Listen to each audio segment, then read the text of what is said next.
नमस्कार दोस्तों, मैं हूं ममता तिवारी और आप सभी का स्वागत करती हूं मेरे चैनल ममताज वे में। कैसे हैं आप सब? तो ये बताने के लिए कमेंट बॉक्स में श्री गणेशाय नमः जरूर लिखिए। तो चलिए दोस्तों, आज हम इस वीडियो में जानेंगे तिल चौथ का व्रत, सकट चौथ, तिलकुट चौथ, आप लोग तिलकुट्टा चौथ के भी नाम से आप लोग लिखे हैं। बहुत सारे क्वेश्चन पूछे हैं, सभी सवालों के उत्तर आज हम इस वीडियो में जानेंगे। और ये व्रत हमें कब रखनी है, नहाए खाए के क्या नियम विधि है, पहली बार ये व्रत करें या ना करें, किसको करनी चाहिए किसको नहीं करनी चाहिए, इसी प्रकार के कई ऐसे महत्वपूर्ण बातें आज हम इस वीडियो में जानेंगे। तो आप लोग बने रहिए मेरे साथ मेरे चैनल पर। अगर आपको मेरा वीडियो पसंद आता है तो प्लीज आप मेरे चैनल को सब्सक्राइब कर दीजिएगा, बेल आइकन को प्रेस कर दीजिएगा, जिससे कि मेरे वीडियो के नए नोटिफिकेशन आप सभी के पास सबसे पहले पहुंचे। तो चलिए शुरू करते हैं और सभी महत्वपूर्ण बातें जान लेते हैं। तो सबसे पहले दोस्तों आपको बता दूं कि इस साल 2024 में सकट चौथ, संकष्टी चौथ, तिल चौथ, माघी चौथ, माघ चौथ, कई ऐसे नामों से हर राज्य में अलग अलग नाम से जानते हैं। तो ये व्रत जो है 29 जनवरी को पड़ा है। दिन क्या है? सोमवार। सोमवार के दिन हमें ये व्रत रखनी है। और ये जो व्रत है ना, हर माताएं अपने बच्चे के दीर्घायु के लिए ये व्रत रखती हैं, बच्चों के अच्छे जीवन के लिए, कि मतलब बच्चे जो है उनके पढ़ाई लिखाई के लिए। ऐसा नहीं है कि केवल उनके दीर्घायु के लिए, मतलब बच्चों से संबंधित किसी भी प्रकार के कार्य के लिए हम गणेश जी से विनती करते हैं कि हे भगवान, हमारा बच्चा जहाँ रहे सही सलामत रहे, दीर्घायु हो। और अगली चीज क्या है कि व्रत जो है हम सोमवार को 29 जनवरी को रखेंगे। नहाए खाए कब करेंगे? क्योंकि नहाए खाए का भी इसमें बहुत अधिक विधि विधान है, तो वो हम 28 जनवरी को करेंगे। ऐसे पहला वीडियो मैं डाल चुकी हूँ, फिर भी इस वीडियो में सोची कि जो लोग नहीं देखे होंगे उनके लिए ये वीडियो है। तो 28 तारीख को आप जो है ध्यान से देखिए, बातों को समझिएगा, और कई ऐसे महत्वपूर्ण बातें हैं, जरूर उसको जान लीजिएगा। तो 28 तारीख को नहाए खाए हमें करनी है। दिन है रविवार। तो रविवार के दिन बाल धोने का तो आपको अब पूछना ही नहीं है कि दीदी बाल धोएं या ना धोएं, जैसे कि आप लोग मकर संक्रांति में पूछ रही थी। ऐसा कुछ नहीं है। रविवार के दिन सभी प्रकार के बाल धोए जाते हैं, वो मासिक धर्म का हो या नॉर्मल बाल हो, कुंवारी लड़कियों का हो, शादीशुदा हो, सब लोग रविवार को बाल धोते हैं। तो आप लोग रविवार के दिन बाल वगैरह धोकर और उसके बाद से शुद्ध सात्विक भोजन हमें करना होता है। और करके जो है लहसुन प्याज हम नहीं खाते हैं। और अगले दिन जो है हम व्रत रखते हैं गणेश जी का। इसमें गणेश जी की ही हम पूजा करते हैं, ठीक है। पहले चंद्रदेव को अर्घ देते हैं, पूजा पाठ कर लेते हैं, कथा सुन लेते हैं गणेश जी का। पूजा विधि मेरे वीडियो, मतलब मेरे चैनल पे पिछले साल का वीडियो है, आप लोग चाहे तो चेकआउट कर सकते हैं। उसके बाद हम चंद्रदेव को अर्घ देकर पान के पत्ते का और गाजर, शकरकंद, बेर, यही सब चीजें हम भगवान को चढ़ाते हैं, जो कि बहुत अधिक शुभ और सही माना जाता है। और तिल, तो तिल आप लोग 25 तारीख से पहले ही खरीद लीजिएगा, क्योंकि माघ में तिल नहीं खरीदा जाता है। पूर्णिमा 25 तारीख को शायद पड़ने वाला है, उसके पहले आप लोग खरीद लीजिएगा, ठीक है। और अगली चीज क्या है कि देखिए, इस दिन मतलब नहाए खाए करते हैं, उस दिन आपके यहाँ क्या खाया जाता है आप लोग देख लीजिएगा। लेकिन हम लोग के तरफ इसमें जैसे कोई भी मोटी सी रोटी बनाते हैं, लिट्टी जिसको कहते हैं, वही खाते हैं। साग साथ में, आप किसी भी प्रकार का साग आप लोग बना सकते हैं, जैसे कि पालक का, बथुआ का, सरसों का, चने का, जो भी साग है जरूर बनाइएगा। बहुत अधिक शुभ है और सही है, और गणेश जी का प्रिय है, क्योंकि साग इसमें मतलब खाते भी हैं और भगवान के लिए उस दिन भोजन ढकते भी हैं।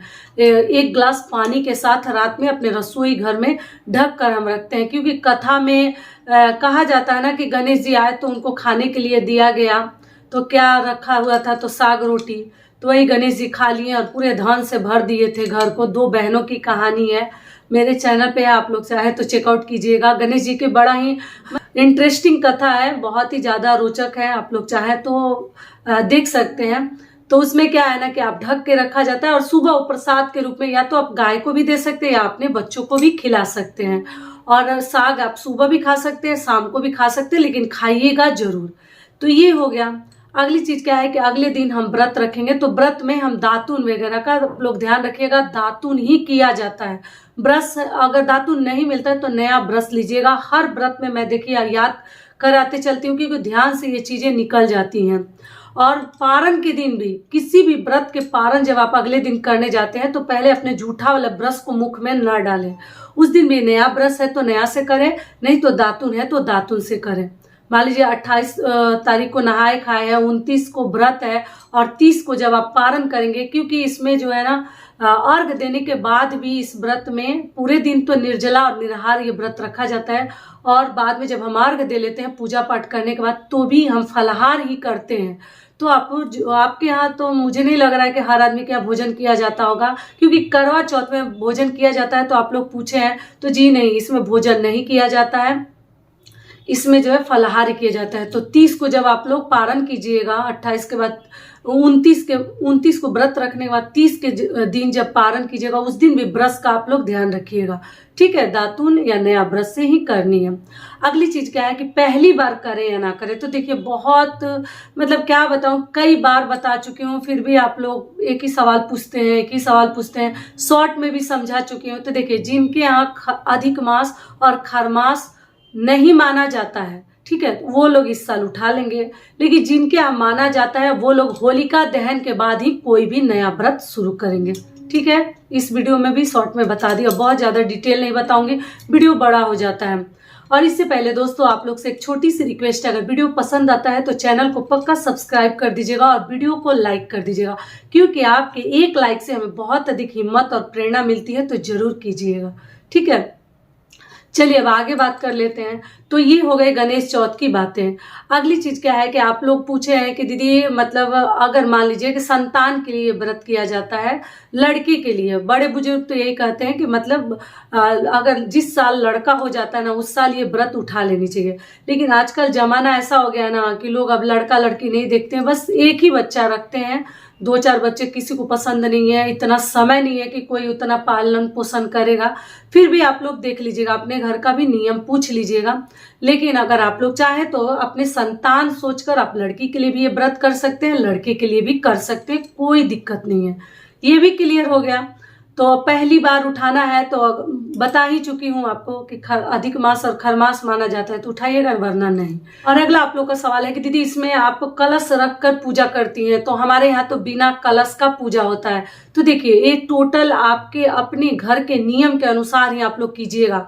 कई घरों में देखिए तिल से बने हुए लड्डू गणेश जी को चढ़ा देते हैं, और कई घरों में तिल, गुड़ और अदरक को छिलका उतार लिया जाता है और उसको कद्दूकस करके और ऊंचा करके मतलब आपस में मैश कर दिया जाता है। आप लोग कहते हैं पहाड़ बनाकर दिखाइए, तो देखिए पहले तो तिल को धो लेते हैं, धो के सुखा लीजिए, थोड़ा गीला कर लिया जाता है, और उसमें जो है जब पूजा करने जाते हैं उसमें भी थोड़ा सा पानी वगैरह आपको डालनी पड़ेगी। कितना ही भी धोए हैं तो क्या हुआ, थोड़ा सा तो पानी डालना ही पड़ेगा। और गुड़ और जो है और अदरक का जो रस होता है ना उसी से वो गीला हो जाता है, और सबको आपस में मैश करके ऊंचा एक थाली में कर दिया जाता है। खाने में भी वो बहुत टेस्टी लगता है प्रसाद के रूप में, और कच्चा तिल भुना हुआ नहीं, और वही पहाड़ चढ़ता है। तो हर घर के देखिए नियम और परंपराएं अलग है। जरूर आप लोग एक बार बड़े बुजुर्गों से पूछ लीजिएगा, क्योंकि नियम के साथ छेड़छाड़ करना बिल्कुल सही नहीं है।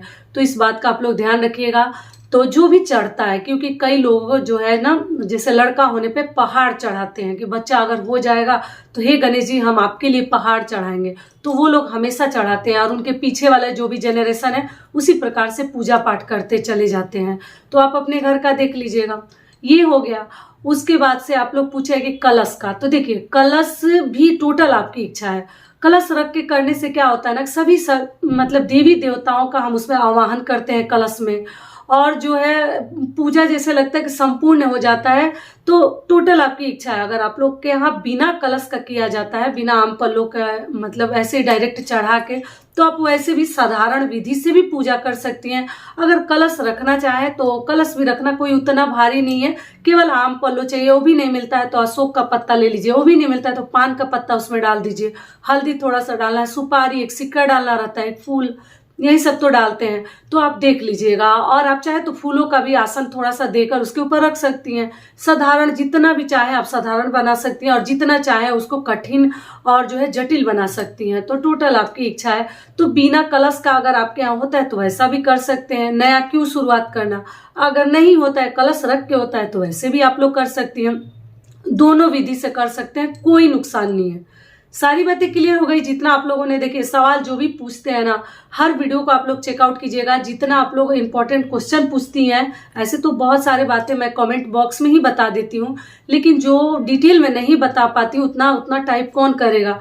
तो मैं भी थक जाती हूँ बहुत सारे, मतलब लिखते सबके रिप्लाई देते। तो वो चीजें मैं, आप लोग वीडियोज को चेकआउट कीजिएगा। हर वीडियोज में मैं आप लोगों के सवालों के उत्तर दी रहती हूँ, ठीक है। तो सारी बातें आशा करती हूँ कि अभी आप लोगों को समझ में आ गई होगी। जो भी प्रश्न आप लोगों ने किया था सभी के उत्तर मैं दे दी। आगे आप लोग को ध्यान रखने का, व्रत के लिए नया कोरा कपड़ा वगैरह नहीं चाहिए, वस्त्र नहीं चाहिए। आप जो है धुला हुआ, मतलब कोई भी साड़ी पहन सकते हैं। अच्छा धुला साफ सुथरा होनी चाहिए, कटा फटा ना हो तो अच्छा है। और आप क्या कीजिएगा कि पैरों महावर वगैरह लगाकर, अगर आपके पास सिंदूरा है, सिंदूरा है, तो उससे सिंदूर वगैरह लगाकर ही हम गणेश जी की पूजा करने के लिए बैठते हैं विधि विधान से। और पूजा करके वहीं पर कथा सुन के और वहां से उठ के हम चंद्रदेव को अर्घ दे लेते हैं, ठीक है। आगे मैं ऐसे वीडियो आप लोगों के साथ शेयर करूंगी, समय मिलेगा तो ये वीडियो मेरा यहीं तक का था। फिर मिलती हूँ एक नए वीडियो में, तब तक के लिए नमस्कार। स्वस्थ रहिए, सुरक्षित रहिए और जहां कहीं भी रहिए खूब खुश रहिए। धन्यवाद।